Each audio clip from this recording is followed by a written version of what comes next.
जेवढा फ्लॅट तेवढेच सामायिक कर दायित्व. संजीव साबळे, ज्येष्ठ पत्रकार. उच्च न्यायालयाने नुकत्याच दिलेल्या निकालामुळे आता मोठ्या फ्लॅट धारकांना जास्त तर छोट्या फ्लॅट धारकांना कमी सामायिक मालमत्ता कर भरावा लागेल. आपण एखाद्या इमारतीत फ्लॅट विकत घेतला की हे माझ्या मालकीचे घर असे म्हणतो. मुंबईसारख्या शहरात तर स्वतःच्या मालकीचा फ्लॅट ही खूपच मोठी गोष्ट असते. पण घर किंवा फ्लॅट घेता म्हणजे नेमकं तुम्ही काय विकत घेता हे प्रत्येकालाच माहीत असायला हवं. याचे कारण मुंबई उच्च न्यायालयाला एक अतिशय महत्त्वाचा निर्णय. पण तो निर्णय काय आहे हे कळण्याआधी घर म्हणजे काय हे माहीत असायला हवे. बेडरूम, दिवाणखाना, किचन आणि बाथरूम व टॉयलेट, न्हाणीघर व स्वच्छतागृह असलेला भाग म्हणजे फक्त घर नाही. घर असलेली इमारत ज्या भूखंडावर आहे त्यावरही तुमची व इमारतीतील सर्व घरमालकांची सामायिक मालकी असते. कारण घराच्या किमतीत त्या भूखंडाची रक्कमही समाविष्ट असते. इमारत जुनी झाल्यास त्या जागेवर नवी इमारत बांधण्याचा अधिकार त्यामुळेच मिळतो.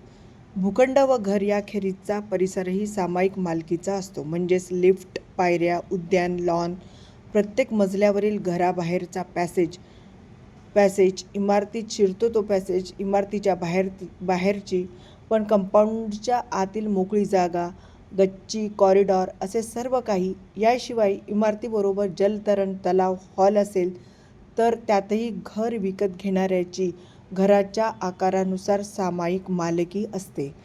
याचे कारण महानगरपालिका केवळ घराचाच आकारानुसार मालमत्ता कर आकारत नाही, तर घराबाहेर असलेली जी सामायिक जागा असते तिलाही सहकारी संस्थेची मालमत्ता मानते आणि त्यावरही कर आकारते.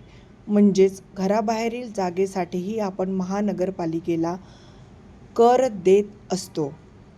एखाद्या इमारतीत 2000 फूट सामायिक जागा असेल तर संस्थेला त्या जागेचा मालमत्ता कर संबंधित शहराच्या महापालिकेकडे जमा करावा लागतो. इमारतीत 40 घरे असतील तर आपली सहकारी गृहनिर्माण संस्था त्या प्रमाणात म्हणजेच 2000 फूट भागिले 40 घर या सामायिक जागेचा मालमत्ता कर जमा करत असते. सामायिक जागेचा सर्व घरमालक समप्रमाणात वापर करत असल्याने हा करही समप्रमाणात आकारला व भरला पाहिजे असे आपल्याला आणि गृहनिर्माण संस्थेच्या सर्व सदस्यांना वाटत असते. बहुसंख्य सहकारी गृहनिर्माण संस्था त्याच प्रकारे मालमत्ता कराची आकारणी करतात.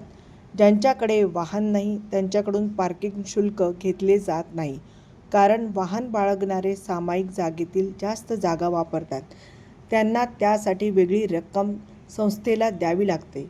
मात्र उद्यान, लिफ्ट, कॉरिडॉर, मोकळा पॅसेज वगैरेसाठी सर्वांनी समप्रमाणात कर द्यावा अशी अनेक सदस्यांची भावना असते. पण आपण असा जो विचार करतो तो चुकीचा आहे आणि इमारतीतील घरांच्या आकारानुसारच सामायिक क्षेत्राचाही सदस्यांनी मालमत्ता कर भरला पाहिजे असा महत्त्वाचा निकाल उच्च न्यायालयाने दिला आहे. त्यामुळे इमारतीत ज्यांची घरे मोठी आहेत त्यांना सामायिक क्षेत्रासाठी मालमत्ता कर म्हणून अधिक रक्कम मोजावी लागणार आहे. तसेच ज्यांची घरे लहान आहेत त्यांना यापुढे कमी रक्कम मोजावी लागेल. म्हणजे छोट्या फ्लॅट धारकांकडून कमी रक्कम वसूल केली जाईल. अर्थात हे आपोआप होण्याची शक्यता नाही. ज्यांची घरे लहान आहेत त्यांनी गृहनिर्माण संस्थेकडे आग्रह धरून तसा निर्णय होईल हे पाहणे गरजेचे आहे. मोठी घरे असलेल्या कोणीही आम्ही कोर्टाच्या निकालामुळे जादा मालमत्ता कर देऊ आणि लहान घरे असणाऱ्यांचा कर कमी करा असे स्वतःहून कधीच सांगणार नाहीत. त्यासाठी लहान फ्लॅट धारक असणाऱ्या सदस्यांनाच न्याय हक्कासाठी न्यायालयाच्या निर्णयाच्या अंमलबजावणीसाठी भांडावे लागेल. मुंबई व काही शहरात 500 चौरस फूट व त्याहून कमी आकाराच्या घरांसाठी मालमत्ता कर आकारला जात नाही. आता छोट्या घरमालकांकडून कोर्टाच्या निकालामुळे सामायिक क्षेत्राचा मालमत्ता करही कमी आकारला जाईल. पुण्यातील एका गृहनिर्माण संस्थेने अशी दुहेरी आकारणी सुरू करताच मोठ्या घरमालकांनी सहकार निबंधक व उच्च न्यायालयात त्यास आव्हान दिले होते. पण निकाल मोठ्या घरमालकांच्या विरोधात लागल्याने हा निकाल सर्वत्र लागू करता येईल.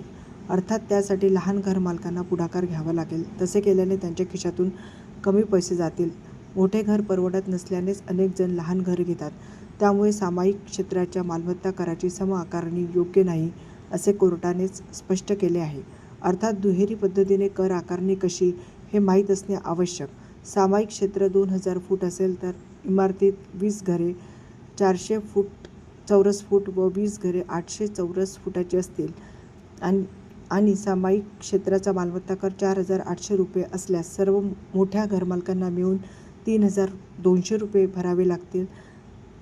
घर 400 चौरस फुटापेक्षा लहान असणाऱ्यांना मिळून 1,600 रुपये द्यावे लागतील.